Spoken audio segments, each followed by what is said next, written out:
आप सभी मेरे प्यारे विद्यार्थियों का स्वागत है Subhash study centre YouTube channel पर। जितने भी मेरे प्यारे विद्यार्थी क्लास 9th के छात्र हैं तथा 2023-2024 वार्षिक परीक्षा की तैयारी करना अभी से स्टार्ट कर दिए हैं, आज के इस वीडियो में मैं आपके लिए लेकर के आ चुका हूं। यहां पर आप ध्यान दीजिएगा, हिंदी काव्यखंड का जो अगला चैप्टर है जो कि है दोहा शीर्षक नाम से, और जिसके रचनाकार हैं कविवर रहीम दास जी, और इनके द्वारा रचित पहला ही दोहा जो कि इस प्रकार से है।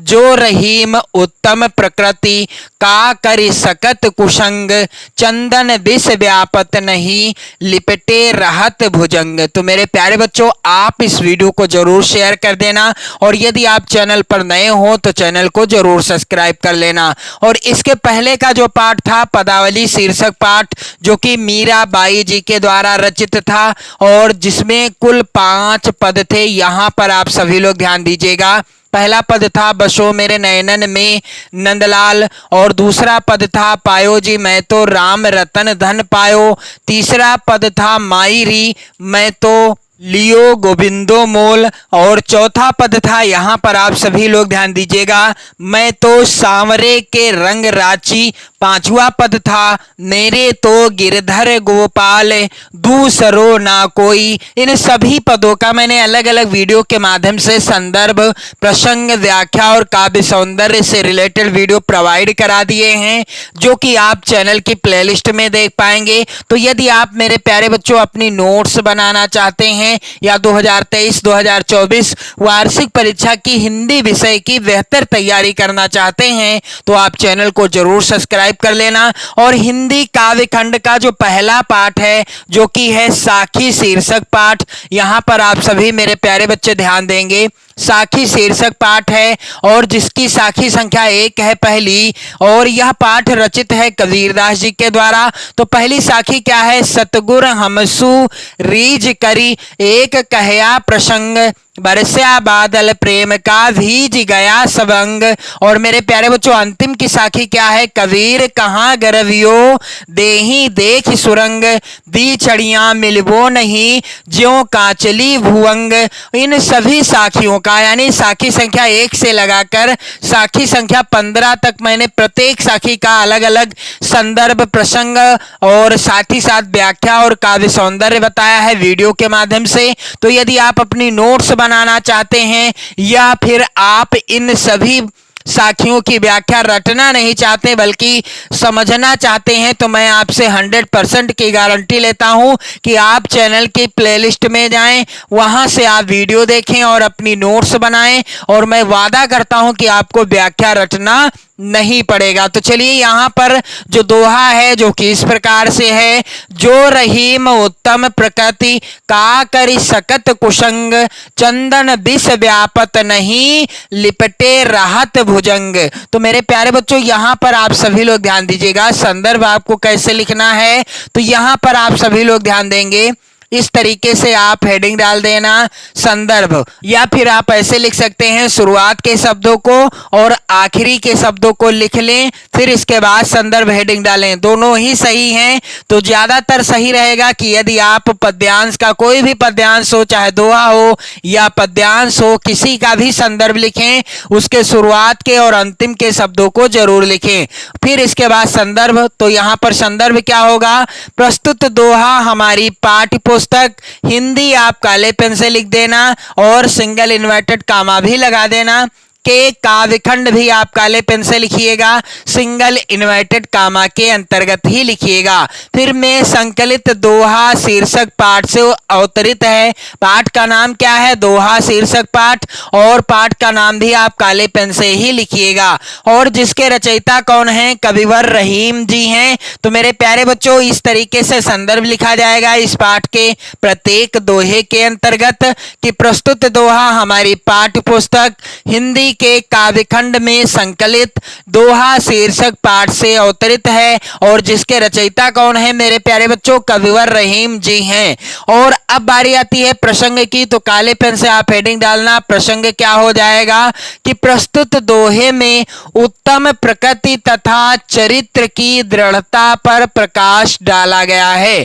प्रस्तुत दोहे के अंतर्गत कविवर रहीम ने उत्तम प्रकार के या उत्तम प्रकृति तथा चरित्र की दृढ़ता पर प्रकाश डाला है। कैसे? तो चलिए मैं आपको पहले तो सरल व्याख्या बताऊंगा, फिर मैं आपको बताऊंगा कि आपको व्याख्या कैसे लिखना है और साथ ही साथ काव्य सौंदर्य भी कैसे लिखना है। तो जो रहीम उत्तम प्रकृति का करि सकत कुसंग, कविवर रहीम दास जी कहते हैं कि जो उत्तम स्वभाव और दृढ़ चरित्र वाले व्यक्ति होते हैं, जो रहीम उत्तम प्रकृति अर्थात जो उत्तम स्वभाव वाले और दृढ़ चरित्र वाले व्यक्ति होते हैं, का करि सकत कुसंग, और जिनके चरित्र में यानी बुरी संगत में रहने पर भी उनके चरित्र में विकार उत्पन्न नहीं हो सकता।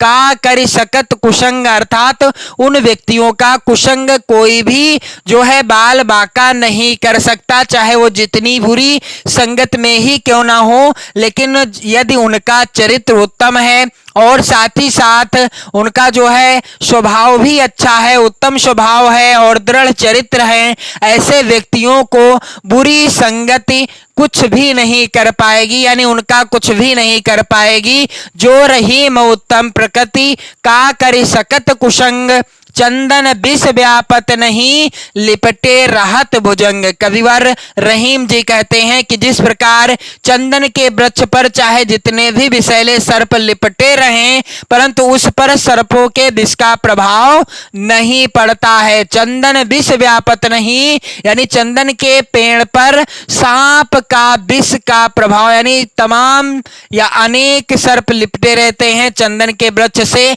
लेकिन उन सर्पों के विष का प्रभाव उस चंदन के वृक्ष पर कभी नहीं पड़ता है। चंदन विष व्यापत नहीं लिपटे रहत भुजंग। और आगे कविवर रहीम जी कहते हैं कि वैसे भी सज्जनों पर दुर्जनों की संगत का कोई प्रभाव नहीं पड़ता है। तो चलिए मैं आपको बता दूं व्याख्या आपको कैसे लिखना है।